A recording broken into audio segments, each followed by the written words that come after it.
നമസ്കാരം, മീൻസ് ബ്ലോഗിൻ്റെ മറ്റൊരു എപ്പിസോഡിൽ സ്വാഗതം. നമ്മൾ ഉണ്ടാക്കാൻ പോകുന്ന ഒരു മസാല ദോശയാണ്. ഇൻഗ്രീഡിയൻറ്റ് മുളക്, വറ്റൽമുളക്, സവാള, ഇഞ്ചി, അതേപോലെ നല്ല രീതിയിൽ ഉരുളക്കിഴങ്ങ് വേവിച്ചെടുത്തത്, പിന്നെ ഇത് നമ്മൾ വേവിച്ച് ഇതെടുത്താണ്ട് അതായത് നമ്മൾ പാൻ ചൂടാക്കി അതിലേക്ക് കടുക് ഇട്ടാണ്. കടുക് നല്ലപോലെ പൊട്ടി വരുന്നുണ്ട്. അത് നമ്മൾ നല്ലപോലെ പൊട്ടി വന്ന ആ ഒരു ഇതിലേക്ക് നമ്മുടെ സവാള ചേർക്കേണ്ട. ഇത് നമ്മൾ ഇതിൻ്റെ കൂട്ടുണ്ടാക്കാൻ വേണ്ടിയാണ്. മസാല ദോശയുടെ കൂട്ടായിട്ടുള്ള ഉരുളക്കിഴങ്ങ് വേവിച്ചിട്ട് നമ്മൾ ആ ഒരു നല്ല കണ്ടൻ്റായിട്ടുള്ള എടുക്കുക.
ശരിക്കും നമ്മൾ ഉഴുന്ന് നമ്മൾ ഇഡ്ഡലിക്കൊക്കെ എടുക്കണ ആ സെയിം പ്രോസസ്സിൽ തന്നെ എടുത്താൽ മതി.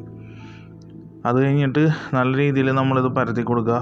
അതായത് നമ്മുടെ നല്ല രീതിയിൽ ഇതായിട്ടുണ്ടല്ലോ. അപ്പോൾ ഇത് പിടിക്കാണ്ടിരിക്കാൻ വേണ്ടി നമ്മുടെ എണ്ണ ഇത്തിരി മുകളിലൊന്ന് വിതറി കൊടുക്കുക, നല്ല ടേസ്റ്റി കണ്ടൻറ്റ് കിട്ടാൻ വേണ്ടി. എന്നിട്ട് നല്ല രീതിയിൽ നമ്മളിതായി കഴിഞ്ഞ് കഴിയുമ്പോൾ ഈ മസാല ദോശ നമുക്ക് ഹോംലി മസാല ദോശ ഓപ്ഷനിലാണ് നമ്മൾ ചെയ്യുന്നത്. അപ്പോൾ അതുകൊണ്ട് മറ്റേ നമ്മൾ കടയിൽ ചെയ്യുന്നതുകൊണ്ട് അത്ര വലിയ വിശാലമായിട്ട് ചെയ്യുന്നില്ല, ആവറേജ് കണ്ടൻ്റായിട്ട് ചെയ്യുന്നുള്ളത്. നമ്മുടെ മസാല ദോശ ഏകദേശം അടുത്തായിട്ടുണ്ട്. നമ്മുടെ എല്ലാ ചേരുവകളും ഇതിലേക്ക് ആഡ് ചെയ്ത് കൊടുക്കേണ്ട. നമ്മൾ വെച്ചിരിക്കുന്ന ഉരുളക്കിഴങ്ങിൻ്റെ ആ ടേസ്റ്റി ആയിട്ടുള്ള ആ ഒരു കണ്ടൻറ്റ് നമ്മളിതിലേക്ക് ആഡ് ചെയ്യണം. നമ്മുടെ മസാല ദോശയിലേക്ക് ആഡ് ചെയ്ത് കഴിഞ്ഞ് കഴിയുമ്പോൾ നമ്മുടെ മസാല ദോശ ഏകദേശം നല്ല രീതിയിൽ ക്രിസ്പി ആയിട്ടുണ്ട്. നമ്മൾ മസാല ദോശ നല്ലപോലെ ചുട്ടെടുക്കേണ്ട.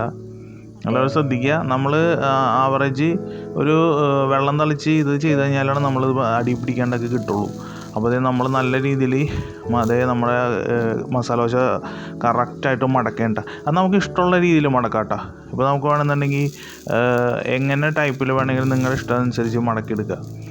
നമ്മളിപ്പോൾ ഒരു ആവറേജ് ആയിട്ടാണ് നമ്മൾ ഉണ്ടാക്കുന്നത്. ഹോംലി എല്ലാവർക്കും കഴിക്കാവുന്ന രീതിയിൽ, വലിയതായിട്ട് നമ്മൾ ഉണ്ടാക്കുന്നില്ല, കടയിലുള്ള രീതിയിൽ അങ്ങനെ ഉണ്ടാക്കിയെടുക്കാവുന്നതാണ്. നമ്മളെന്നാലും ഹോംലിയാണ്. അപ്പോൾ നമ്മുടെ മസാല ദോശ റെഡി ആയിട്ടുണ്ട്.